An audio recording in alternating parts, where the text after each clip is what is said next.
Taylor Swift and Travis Kelce made a decision in Las Vegas while drunk.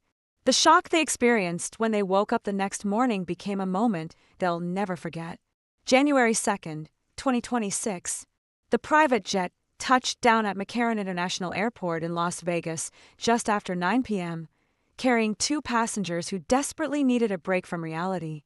Taylor Swift and Travis Kelce had made the spontaneous decision just 6 hours earlier, sitting in their Kansas City kitchen over morning coffee, both of them feeling overwhelmed by the weight of recent life changes and upcoming obligations. "We need to get out of here," Taylor had said, staring at her phone, which was buzzing with messages from wedding planners, reporters asking about Travis's retirement, and her management team scheduling meetings for the new year.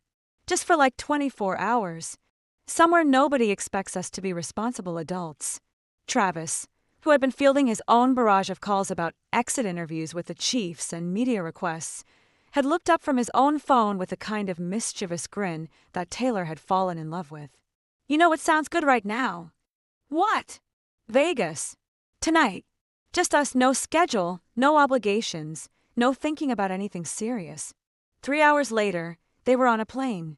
Now, walking through the VIP entrance of the Bellagio, both of them felt the intoxicating freedom of being somewhere nobody expected them to be, doing something completely unplanned for the first time in months. Taylor was wearing dark sunglasses and a baseball cap, while Travis had opted for a hoodie pulled low over his face. They looked like any other couple trying to blend in during a weekend getaway. "First stop?" Travis asked as they checked into their suite overlooking the famous fountains. "Room service, champagne, and absolutely no phones for the next 4 hours," Taylor replied, already feeling lighter than she had in weeks.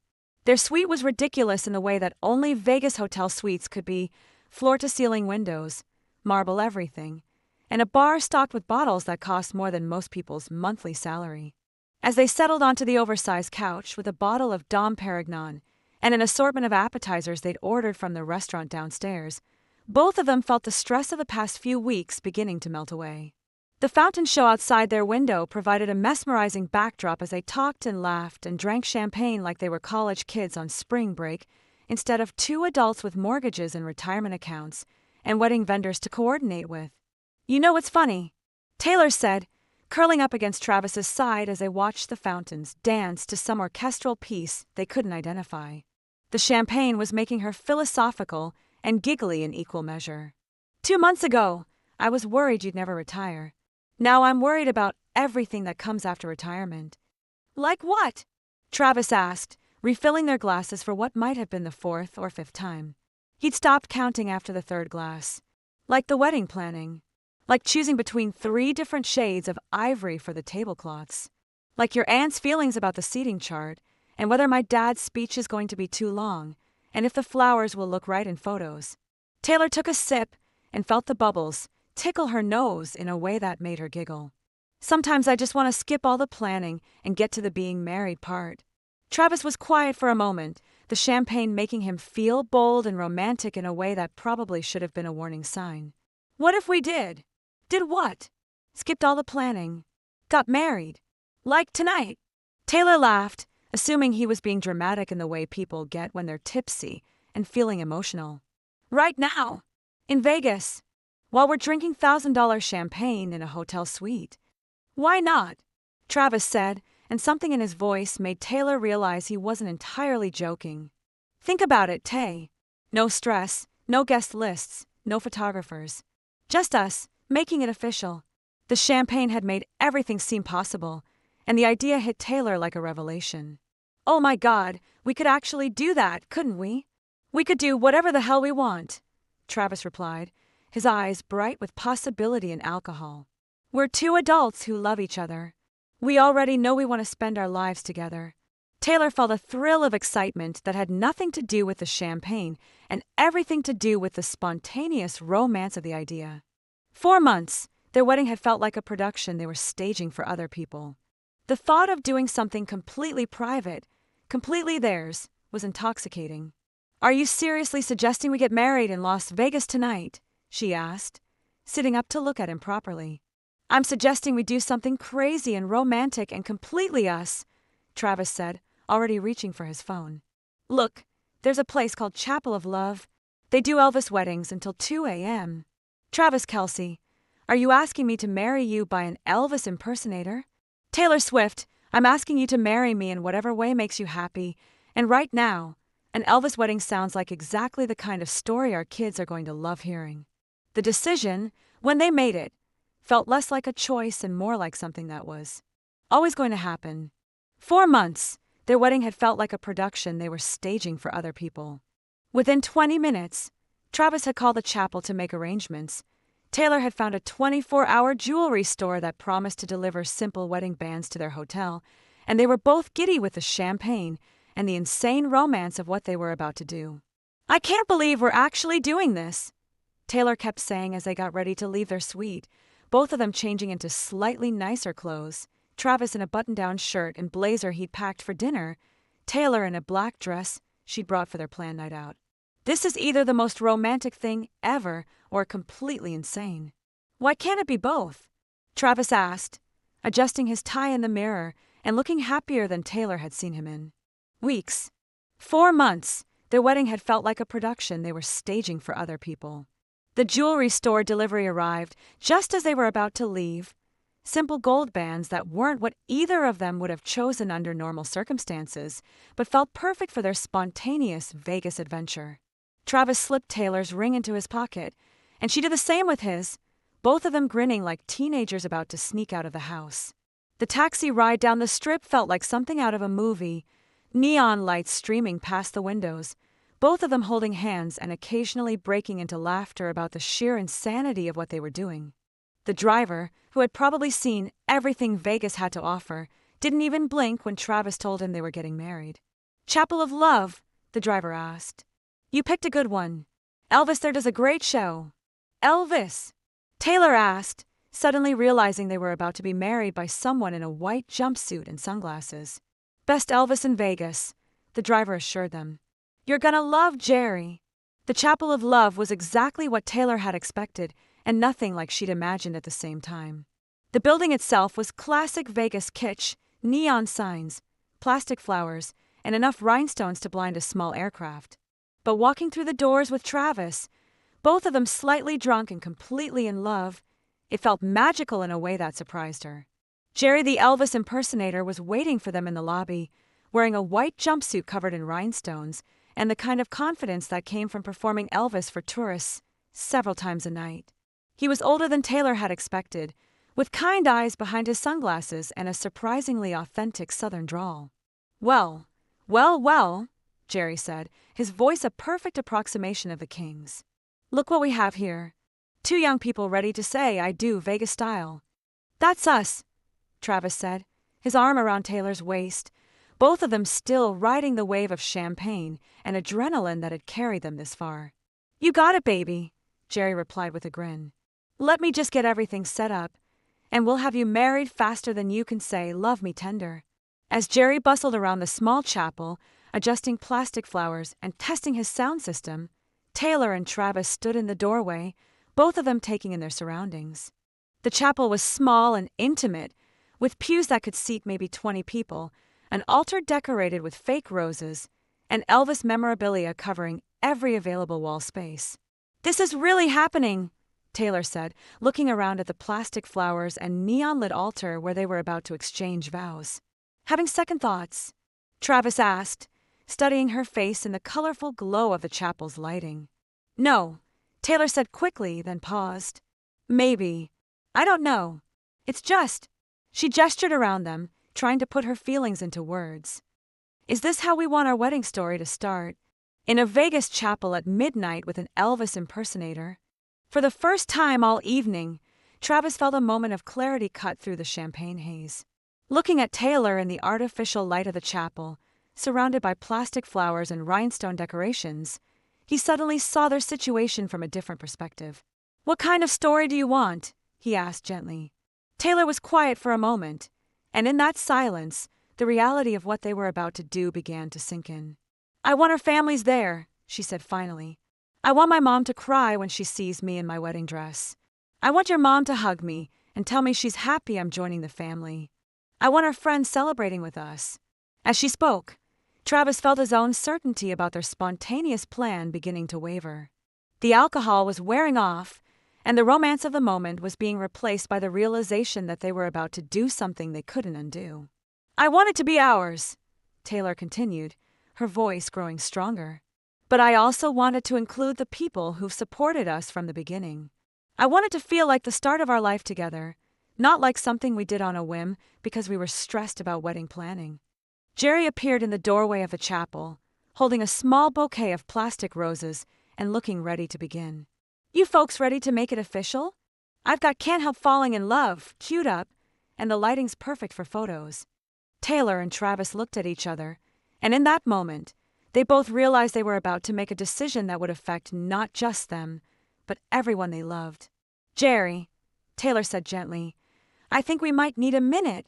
"Of course, darlin'," Jerry said with an understanding smile that suggested he'd seen this exact scenario play out before. "Take all the time you need. Sometimes the smartest thing you can do is slow down and make sure you're doing this for the right reasons." Outside the chapel, the strip buzzed with its usual midnight energy. Tourists wandering between casinos, street performers putting on shows, and the constant background noise of a city that never slept. But in the small space between the chapel door and the sidewalk, Taylor and Travis found a pocket of quiet where they could hear each other think. "I love you," Travis said, taking her hands in his and looking directly into her eyes. "I love you so much that 10 minutes ago, I was ready to marry you in there without a second thought. But I want our wedding to be something we're both completely excited about, not something we did because we were running away from stress." "I love you too," Taylor replied, feeling a relief she hadn't expected. "And I want to marry you more than anything. But I want it to feel right for both of us, not just spontaneous. So what do we do?" Travis asked, glancing back at the chapel where Jerry was probably waiting patiently for them to make their decision. "I think," Taylor said slowly, "we go back in there and thank Jerry for being so sweet, and then we go back to our hotel room and remember why we fell in love with each other in the first place." "And June 13th. June 13th is going to be perfect," Taylor said with more certainty than she'd felt about their wedding in months. "Because it's going to be exactly what we want it to be, with exactly the people we want there." Jerry was gracious when they returned to the chapel to explain their change of heart, wishing them well and refusing Travis's attempt to pay him for his time. "Honey," he said in his Elvis voice, "the best weddings are the ones where both people are sure they're making the right choice. But I want our wedding to be something we're both completely excited about, not something we did because we were running away from stress." "I love you too," Taylor replied, feeling a relief she hadn't expected. "And I want to marry you more than anything. Y'all come back when you're ready." The taxi ride back to the Bellagio was quieter than their trip to the chapel, but it wasn't awkward. Instead, both Taylor and Travis felt the comfortable satisfaction of having made the right decision, even if it hadn't been the decision they'd started the evening planning to make. "You know what's funny?" Taylor said as they rode the elevator back up to their suite. "For a minute there, I actually thought we were going to do it. For a minute there, I wanted to do it," Travis admitted. The champagne made it seem like the most romantic thing in the world. "And now I'm excited about June," Travis said, pulling her close as the elevator climbed toward their floor. "I'm excited about planning something that includes everyone we love. I'm excited about seeing you walk down the aisle in a real wedding dress, not a black cocktail dress in a Vegas chapel." Back in their suite, they opened another bottle of champagne, but this time their conversation was different. Instead of running away from their wedding planning responsibilities, they talked about embracing them in a way that felt authentic to who they were as a couple. "I think I figured out what was bothering me about the wedding planning," Taylor said, curled up against Travis on their couch as the Las Vegas lights twinkled below them. "It wasn't the planning itself. It was feeling like we were planning it for other people instead of for us. So we changed that," Travis said simply. "We make decisions based on what we want, not what people expect." "Like what?" "Like having the ceremony outside, like writing our own vows, like having a party afterward instead of a formal dinner that nobody really wants to sit through." Taylor felt a spark of excitement that had nothing to do with champagne and everything to do with finally feeling like they were planning their wedding instead of everyone else's vision of their wedding. "And dancing," she said. "Lots of dancing. I want a dance floor where people actually want to dance, not just make polite conversation. And good food. Real food that people will remember. And flowers that smell like something instead of just looking pretty in photos.